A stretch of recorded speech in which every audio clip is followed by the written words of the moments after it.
Tonight on Newsbeat, members of the Kappa Sigma fraternity were forced out by LSU. We'll take you through why. Plus, Leonard Fournette isn't keeping quiet before heading to the NFL draft. We'll show you what the running back has been up to off the field. And later, there will be some new faces on the LSU sideline next season, but not all fans are giving them a warm welcome.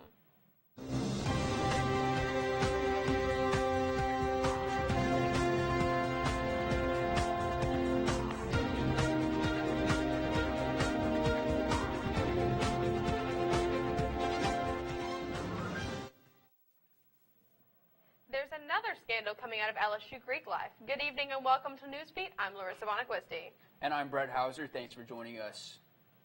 Kappa Sigma fraternity was forced by LSU to expel members after violating campus policy. Tiger TV reporter Gillen Breedy joins us live from the Kappa Sig House. Gillen?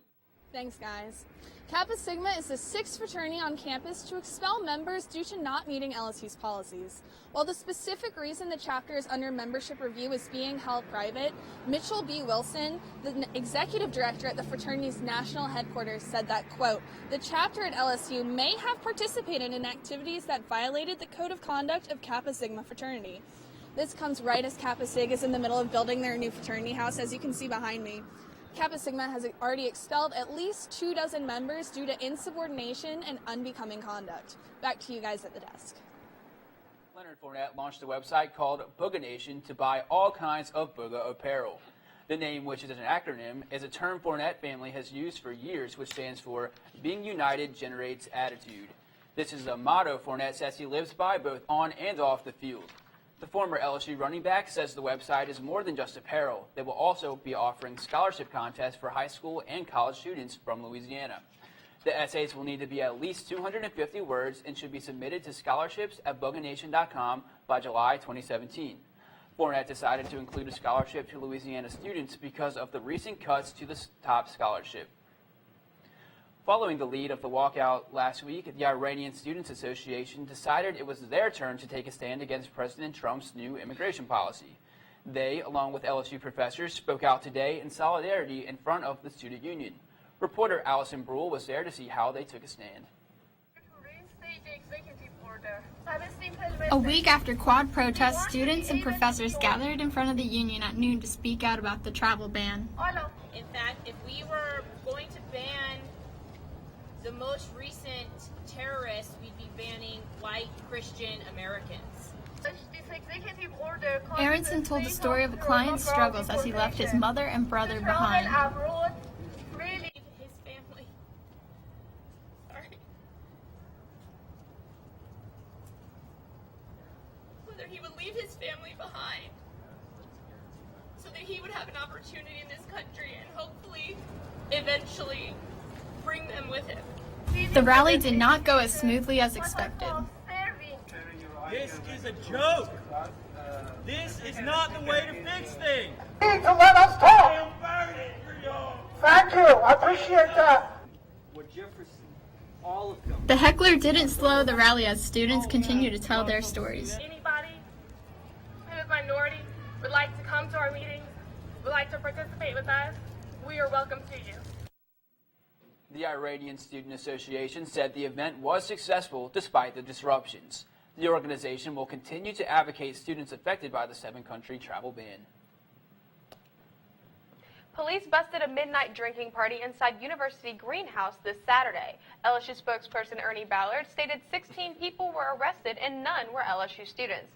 3 of the intruders arrested were under the age of 18. They, along with the rest, were charged with criminal trespassing.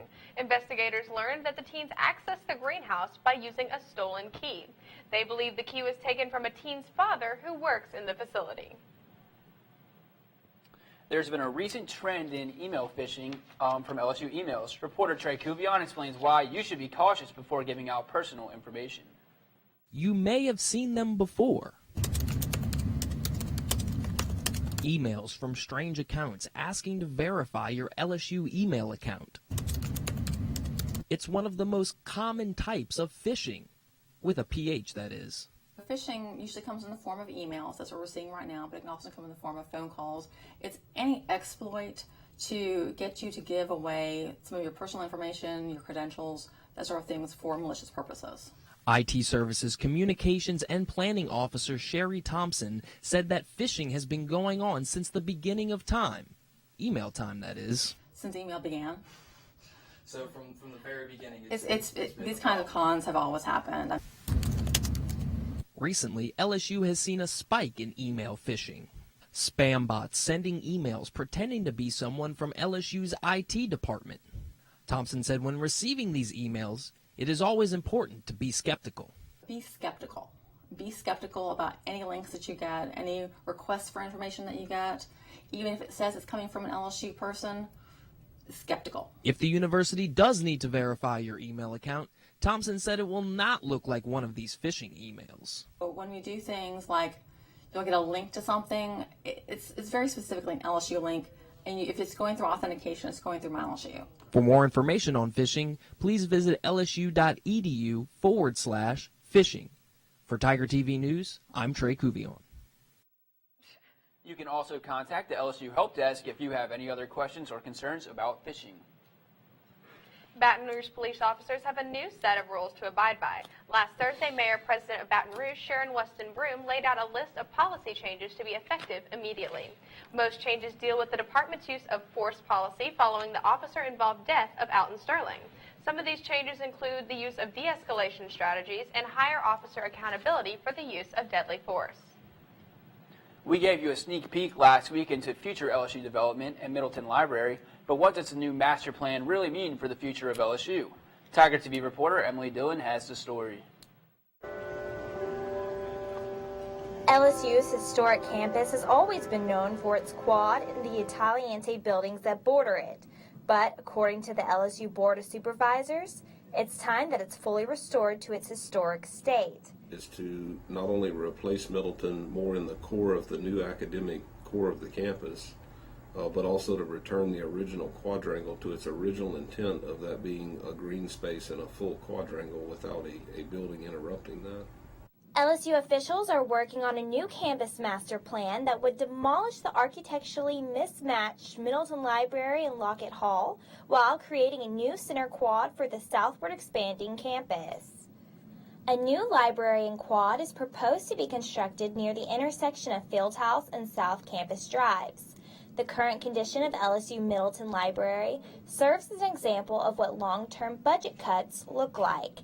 This new master plan will serve as inspiration for what the future has in store for LSU. A much more modern environment on the inside of what would be a new library than what Middleton is.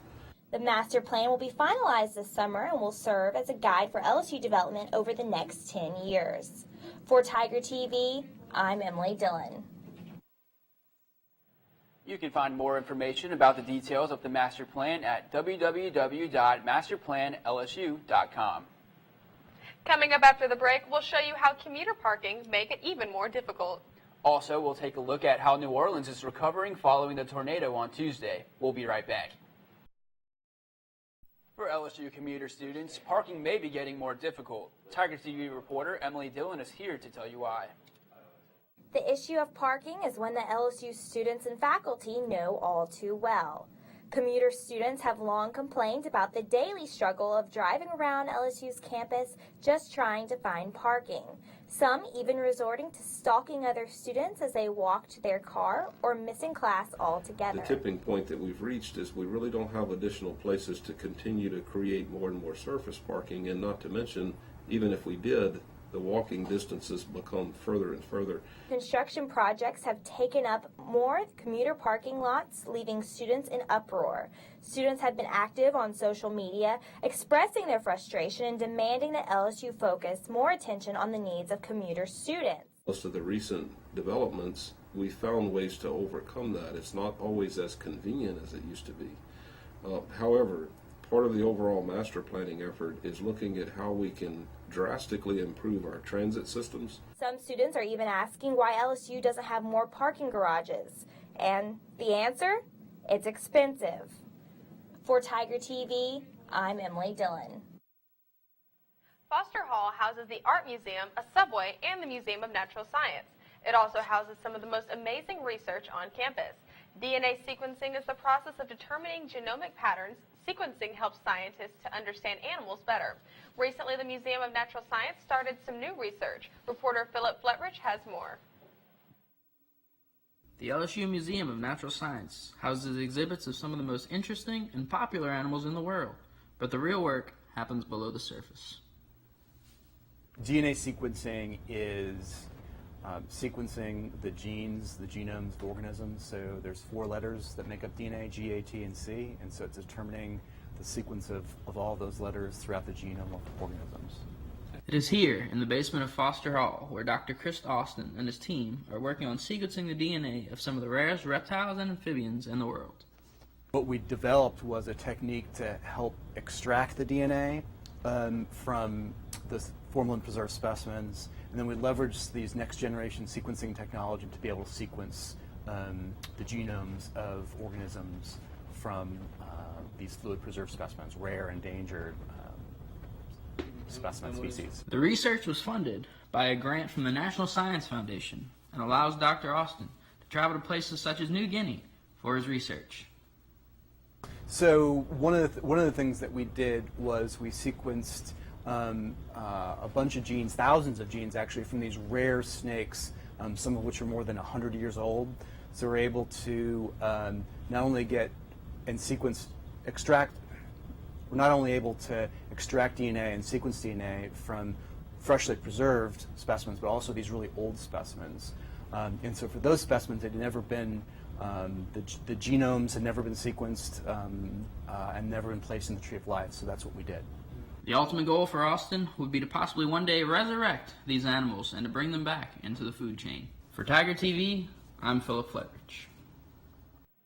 The Museum of Natural Science is open to students and the public. It is open Monday through Friday from 8 a.m. to 4 p.m. Stop in for a visit. You never know what they might be working on. New Orleans is still recovering from the tornado that touched down on Tuesday. New Orleans East received the heaviest damage from the tornado, which ran along the ground in that area for about 2 miles. This neighborhood was in the 9th Ward, in the same neighborhood that was affected heavily and still struggling to get back on its feet following Katrina. New Orleans Mayor Mitch Landrieu spoke with the media yesterday to update on the people that were harmed during the storm.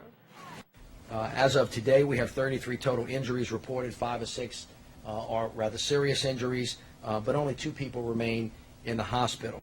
If you're looking to help the victims of the New Orleans tornado, the American Red Cross is currently accepting donations.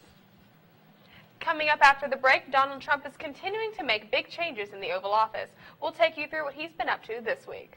Also, while we're enjoying spring weather here on campus, other parts of the country have not been so lucky. Today, some are calling out President Trump's advisor Kellyanne Conway for apparently endorsing Ivanka Trump's clothing line this morning during an interview on Fox News. The president's daughter has a clothing line that many have decided to boycott due to their own distaste toward the president, including Nordstrom department stores. During the interview, Conway called Nordstrom out and said, quote, "Go buy Ivanka's stuff." It became such a large story that White House Press Secretary Sean Spicer commented on it during his press briefing today. Kellyanne has been counseled, and that's all we're going to go with. She's been counseled on that subject, and that's it. While some focus on the issues regarding clothing, many on Trump's team are most likely concerned about Trump's cabinet. According to NPR, President Trump has the smallest number of cabinet secretaries confirmed than any other president since at least World War II. At this point in their presidencies, both Presidents George W. Bush and Barack Obama had at least 12 cabinet confirmations. President Trump only has 6 with the addition of Education Secretary Betsy DeVos and Attorney General Jeff Sessions just this week. According to the Trump administration, the main reason for this slow start is Democratic legislatures dragging their feet throughout the confirmation process.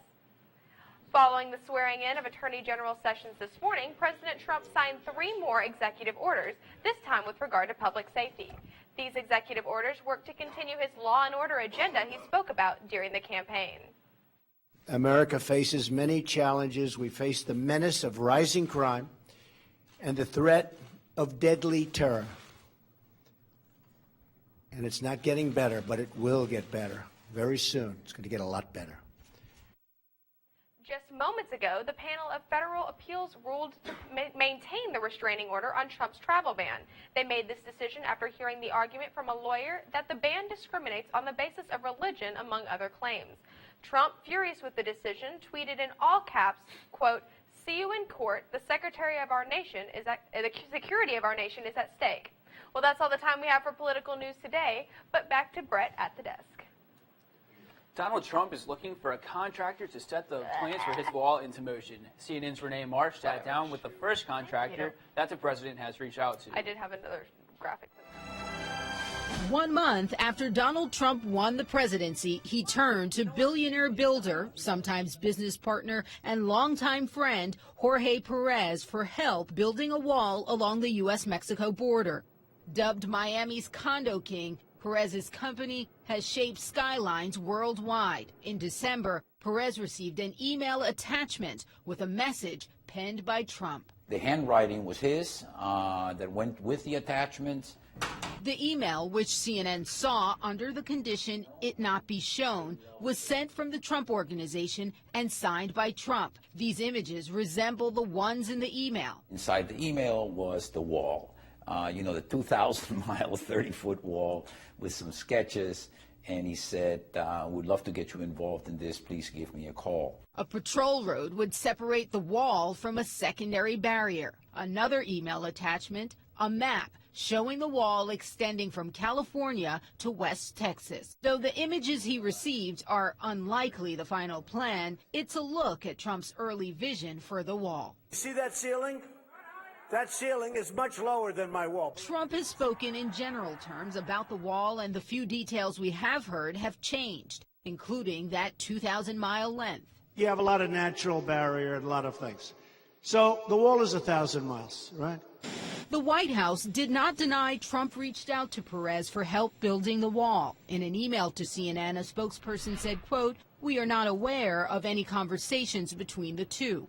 A senior White House official speaking more generally tells CNN Trump has been looking at various blueprints and sketches of the wall along with his top advisors. Perez, a Democrat, turned down Trump's request to help build the wall. I think it's an insult to all Hispanics and maybe all immigrants in this country, and also because I don't think it's going to achieve its purposes.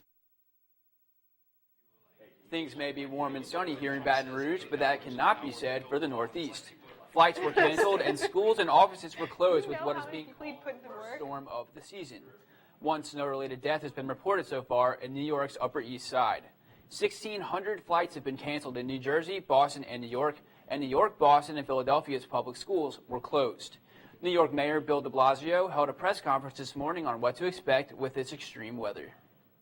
We've had 2 hours in a row where we had 3 inches of snow, and that is unusual. We have a lot of storms that go, a whole day.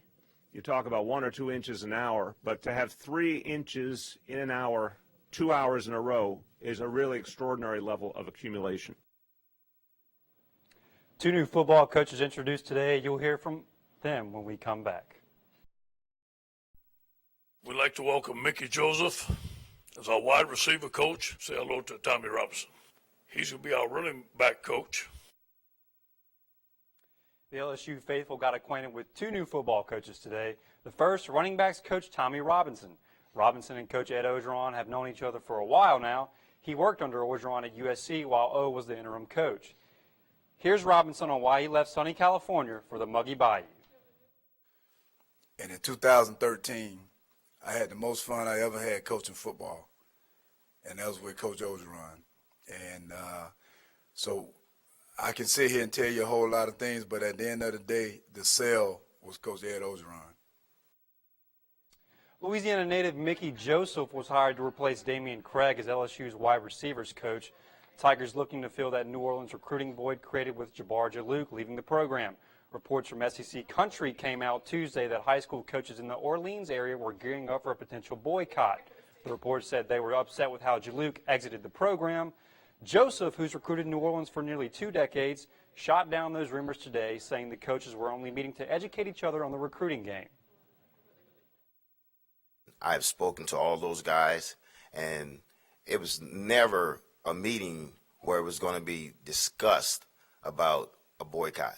Those guys are really in it for their kids. Also announced today, kickoff for the LSU spring game will be at night. The game will air April 22nd at 7 p.m. on the SEC network. Getting to basketball news, the Lady Tigers basketball team tips off against Ole Miss. Well, any minute now. The game starts at 6 p.m. and begins a tough stretch for LSU. The women play 4 of their last 6 games on the road, and the Lady Rebels sit just 1 game behind LSU with a 15-8 record, 4-6 in the SEC. Today, the LSU baseball team revealed its uniform combinations for the season. Check out these throwback uniforms the Tigers will wear when they face Tulane at Alex Box Stadium on March 28th. Also, the LSU softball season kicks off tomorrow. We'll be at Tiger Park all weekend. So visit LSUnow.com to see that. Guys, back to you. Even if you don't have a Valentine this year, you don't have to be lonely. We'll show you which restaurant chains want to keep you company on February 14th. Stay with us. Valentine's Day is next Tuesday, and if you're not quite over your ex, don't fret. Bring a photo of the heartbreaker to shred, and Hooters will drown your sorrows in a free order of wings.